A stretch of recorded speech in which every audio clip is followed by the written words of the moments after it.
Go ahead.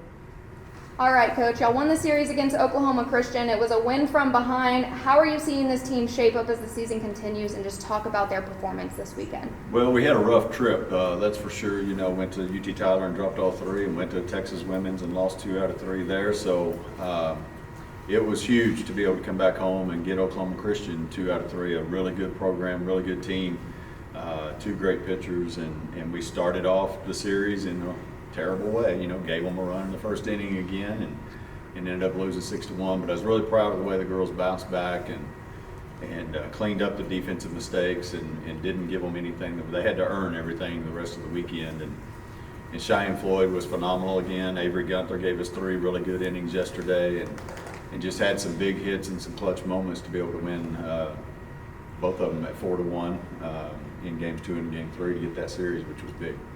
That leads me into my next one. Leilana Applin and Cheyenne Floyd, they're bringing a lot to this program and are shining this season. Just talk about those 2 athletes and what they have been bringing to this team. Well, Cheyenne kind of became our number 1 halfway through the year last year, but she's just continued to grow, continued to mature, and just really commanding her pitches. She's got good spin on the ball with the velocity, and I think she's leading the conference in strikeouts right now, which we didn't see that coming, but that's all obviously a bonus, and she just kind of has been that go-to, and it's her maturity and her comfort level now, and her and Coach K are on a great rhythm, with calling pitches and working together, and then when you got Keely Garcia behind the plate, that makes it a lot more comforting for pitchers, but so yeah, she's been huge. Leilana is just, she's just a special kid that, kind of that diamond in the rough out of Stanford and Texas, and just continuing to grow and continuing to become a threat in the batter's box. And she's now playing her second position, I guess, on game day, maybe third for us. Hopefully we think she's going to be able to solidify that center field spot and just use her athleticism out there.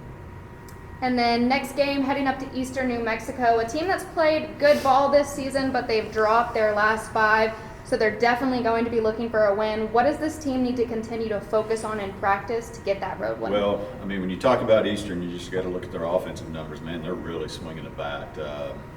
They've got a couple kids that are lighting it up. They've hit a lot of home runs. I think they've hit 38 home runs, which leads the conference.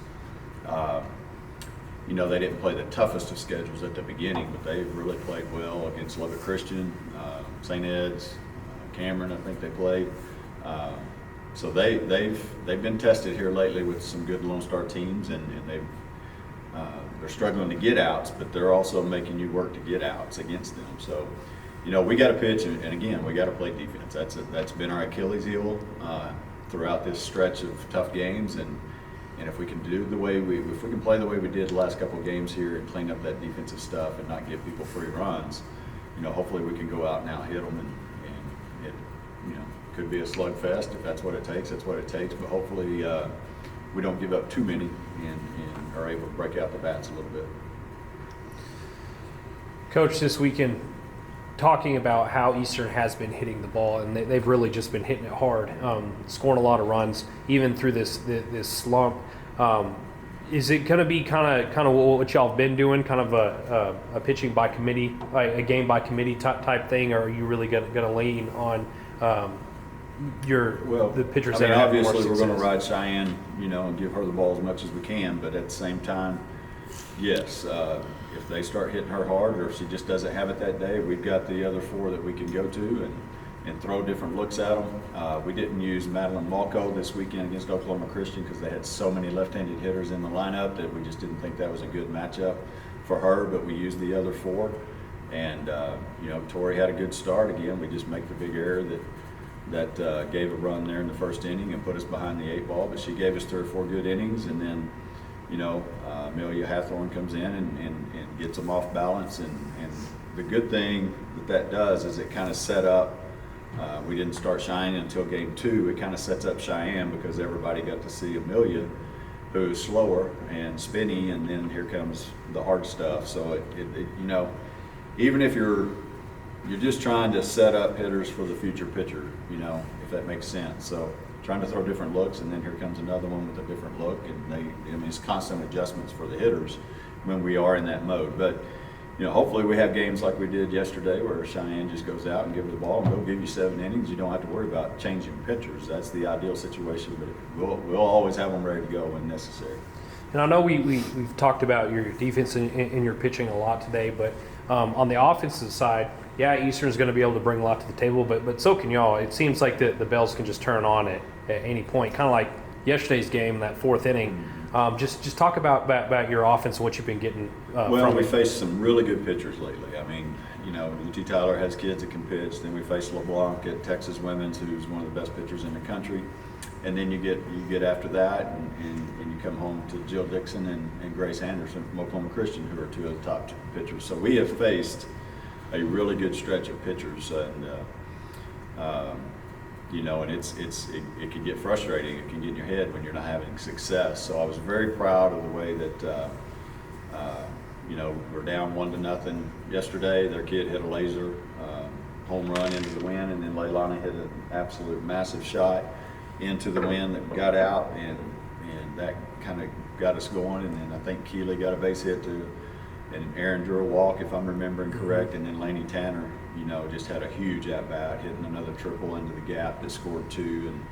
And then Zoe DeBaca has really been clutch with runners on third base this year. I think she's had 4 or 5 sacrifice flies this year, and that was a big one to give us a 3-run cushion.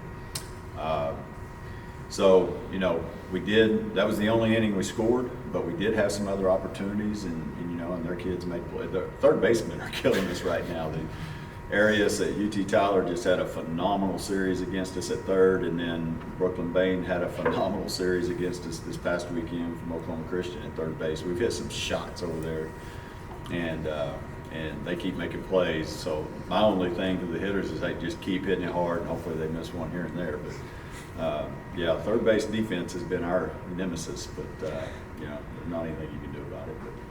But again, just you know, we used a little bit of small ball, and we didn't get to run a whole lot. Waldy's a great catcher, and you know, you can't run on her much. So hopefully, you know, we may challenge some people. Eastern New Mexico does have a really good catcher, so she's not going to be easy to run on either.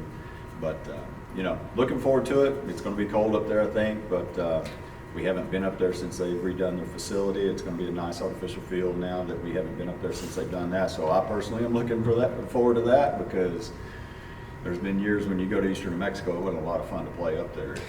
So they've got a good thing going, and yeah, they've lost a stretch of games, but we got to make sure we show up and get after it on the road. Good. Thank you, Coach Coach. Howard.